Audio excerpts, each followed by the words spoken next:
టాపిక్లోకి వెళితే చాలా తక్కువ ఖర్చుతో తయారయ్యి ఎంతో ఎక్కువ లాభం తీసుకురాగలిగే రుచికరమైన స్నాక్ ఫుడ్ ప్రొడక్ట్స్ పేరు ట్విస్టాటో. దీనినే స్ప్రింగ్ పొటాటో అని కూడా అంటారు. చూడడానికి ఒక స్ప్రింగ్ లాగా ఉండడం ఆ విధంగా పిలుస్తారు. స్ప్రింగ్ పొటాటో అంటే ఇష్టపడని వారు ఉండరు. పిల్లలతో పాటు చాలామంది పెద్దలు కూడా వీటిని ఎంతో ఇష్టంగా తింటారు. ఇవి పెద్ద పెద్ద నగరాలలో ఫుడ్ కోర్ట్స్ మరియు స్ట్రీట్ ఫుడ్ స్టాళ్లలో మాత్రమే లభ్యమవుతున్నాయి. ఈ స్ప్రింగ్ పొటాటోస్ ఎంతో రుచిగా ఉండడం వలన స్టాల్లో అమ్మకాన్ని పెట్టగానే ఇట్టే అమ్ముడైపోయి డిమాండ్ గలవి. సో మీరు ఈ స్ప్రింగ్ పొటాటోస్ను మీ నగరాల్లో లేదా పట్టణాలలో స్ప్రింగ్ పొటాటో స్టాల్ను ఏర్పాటు చేసుకోవడం ద్వారా మంచి స్వయం ఉపాధి పొందవచ్చు. పిల్లలు ఎంతగానో ఇష్టపడే ఈ స్నాక్స్ ఐటమ్ను ఎలా తయారు చేయాలి, దానిని బిజినెస్గా ఎలా మార్చుకోవాలో మీకు ఈ వీడియోలో ఎక్స్ప్లెయిన్ చేస్తాము. మీరు వీడియోను స్కిప్ చేయకుండా చివరి వరకు చూడండి. స్ప్రింగ్ పొటాటో స్టాల్ను ఏర్పాటు చేయడానికి కావాల్సిన ఐటమ్స్ ఏమిటో ఇప్పుడు తెలుసుకుందాం. ఈ స్ప్రింగ్ పొటాటో తయారీకి మనకు కావాల్సినవి కొన్ని పొటాటోస్, ఒక స్పైరల్ పొటాటో స్లైసర్ మిషన్, ఒక స్ట్రీట్ ఎలక్ట్రిక్ డీప్ ఫ్రైయర్, ఒక రెడీమేడ్ ఫుడ్ స్టాల్, కొన్ని బ్యాంబో స్కీవేర్స్ మరియు నూనె, కార్న్ఫ్లోర్, మసాలాలు వంటివి కావాల్సి ఉంటుంది. మార్కెట్లో పొటాటోస్ 1 కిలో 20 రూపాయల నుండి 30 రూపాయలు ఏరియాను బట్టి ధరలు ఉన్నాయి. అలానే జనరల్స్ మసాలాలు ఒకసారి కొని పెట్టుకుంటే చాలా కాలం వస్తాయి. స్పైరల్ పొటాటో స్లైసర్ మిషన్ ధర అమెజాన్లో 1200 రూపాయల నుండి ప్రారంభం అవుతుంది. బడ్జెట్ ప్రకారం ఒక స్లైసర్ను తీసుకుంటే సరి. స్టీల్ ఎలక్ట్రిక్ డీప్ ఫ్రైయర్ యొక్క ధర 3500 నుండి ప్రారంభం అవుతున్నాయి. 6 లీటర్లు, 10 లీటర్లు, 20 లీటర్లు ఇలా కెపాసిటీని బట్టి ధరలలో హెచ్చుతగ్గులు ఉంటాయి. అలానే అమెజాన్లో నుంచి క్వాలిటీ గల బ్యాంబో స్టిక్స్ 150 రూపాయలకు 100 పీసెస్ వస్తాయి. తరువాత రెడీమేడ్ స్టాల్ కొనడానికి మినిమం 2000 రూపాయల ధరలు మొదలవుతున్నాయి. స్టాల్ సైజును బట్టి, క్వాలిటీ బట్టి, ఫీచర్స్ను బట్టి ఈ స్టాల్ ధరలో హెచ్చుతగ్గులు ఉంటాయి. ఈ readymade food stall indiamart.com, TradeIndia.com వంటి వెబ్సైట్లలో లభ్యమవుతుంది. సో ఈ స్ప్రింగ్ పొటాటో స్టాల్ బిజినెస్ను మనం సుమారు 10,000 రూపాయలతో ప్రారంభించవచ్చు. ఇప్పుడు స్ప్రింగ్ పొటాటోస్ను ఎలా తయారు చేయాలో తెలుసుకుందాం. ముందుగా పొటాటోస్ని పీల్ చేయాలి. అలా చేసిన వాటిని ఒక బ్యాంబో స్టిక్కు గుచ్చాలి. అలా గుచ్చిన తర్వాత స్పైరల్ పొటాటో స్లైసర్కు ఈ పొటాటోని అమర్చాలి. ఆ స్లైసర్కు ఉన్న హ్యాండిల్ను గుండ్రంగా వేగంగా తిప్పాలి. అలా తిప్పడం వలన పొటాటో ఒక సన్నని స్ప్రింగ్ లాగా తయారై బయటకు వస్తుంది. ముందుగానే మనం దానిని బ్యాంబూ స్టిక్కు అమర్చడం వలన అది అదే స్టిక్కు ఉండి ఒక స్ప్రింగ్ లాగా బయటకు వచ్చేస్తుంది. ఇలా బయటకు వచ్చిన ఈ స్ప్రింగ్ పొటాటోను తీసుకుని దానిపై కాస్త కార్న్ఫ్లోర్ మిశ్రమం పూసి వేడి నూనె ఉన్న ఎలక్ట్రిక్ డీప్ ఫ్రైయర్లో పెట్టేయాలి. ఒక 5 నిమిషాలలో స్ప్రింగ్ పొటాటోస్ ఫ్రై అవుతాయి.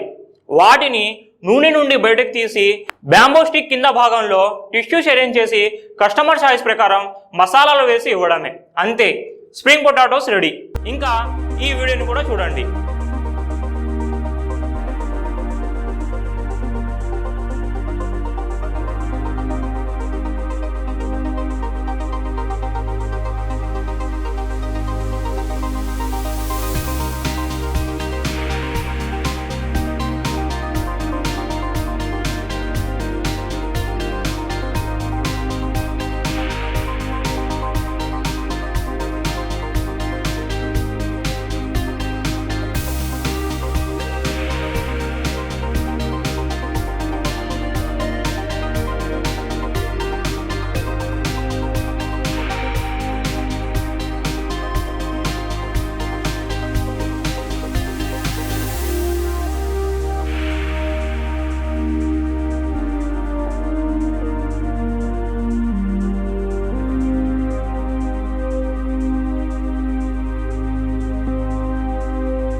ఇంకా ఈ ఎలక్ట్రిక్ డీప్ ఫ్రైయర్లో స్ప్రింగ్ పొటాటోస్ మాత్రమే కాకుండా ఫ్రెంచ్ ఫ్రైస్ కూడా డీప్ ఫ్రైస్ చేసుకోవచ్చు అవుతుంది.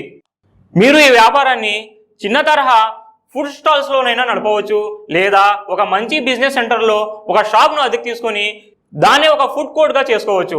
మీరు స్టాల్ పెట్టిన ప్రదేశంలో చిన్నపిల్లలు ఎక్కువగా ఉంటే మీకు లాభం ఎక్కువ, లేదా జనాల తాకిడి ఎక్కువ ఉన్నా మంచిదే. ఆదాయం మొత్తం కూడా మీరు అమ్మే పొటాటోస్ యొక్క టేస్ట్ మీద ఆధారపడి ఉంటుంది. ఇది ఒక ఫిక్స్డ్ మార్కెట్ కాదు. మన ప్రొడక్ట్స్ రుచి ఎంత బాగుంటే లాభం అంతా బాగుంటుంది. ఇప్పుడు స్ప్రింగ్ పొటాటో స్టాల్ను ఎక్కడ ఏర్పాటు చేసుకోవాలో తెలుసుకుందాం. ఈ స్టాల్ను సినిమా హాళ్లలో, షాపింగ్ మాల్స్ వద్ద, రద్దీ సెంటర్స్లలో, రద్దీ పార్కుల వద్ద, ఎగ్జిబిషన్లలో, ఏవైనా ఉత్సవాలలో ఏర్పాటు చేసుకుంటే బాగుంటుంది. అక్కడ పవర్ సప్లై అవకాశం ఉండేలా చూసుకోవాలి. మనకు పవర్ సప్లై అందుబాటులో లేకపోతే గ్యాస్తో పనిచేసే డీప్ ఫ్రైయర్ మెషిన్ను కొనుగోలు చేసుకోండి. ఇంకా ఈ వ్యాపారంలో తీసుకోవాల్సిన జాగ్రత్తల్లో ముఖ్యమైనది హైజీన్ మెయింటెనెన్స్. పరిసరాలు పరిశుభ్రంగా లేకపోతే జనాలు మీ దగ్గర తినడానికి ఇంట్రెస్ట్ చూపించరు. అలానే రుచి, మొదటిసారి వచ్చిన వారికి తర్వాత వచ్చేవారికి కూడా రుచిలో ఏ లోటు ఉండకూడదు. వీలైతే రోజు రోజుకు రుచి మంచిగా అవుతూ వెళ్ళాలి కానీ తగ్గకూడదు. అప్పుడే నోటి మాట ద్వారా కూడా మీ బిజినెస్ చాలా వేగంగా పుంజుకొని మీకు కాసుల వర్షం కురిపిస్తుంది. ఇప్పుడు ఈ బిజినెస్కు తీసుకోవాల్సిన పర్మిషన్స్ గురించి తెలుసుకుందాం.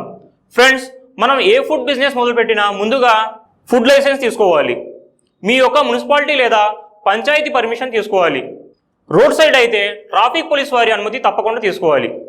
ఈ బిజినెస్కు కావాల్సిన మిషన్ అమ్మే వారి వివరాలు ఈ వీడియో క్రింద ఉన్న డిస్క్రిప్షన్లో పొందుపరిచాము, గమనించగలరు.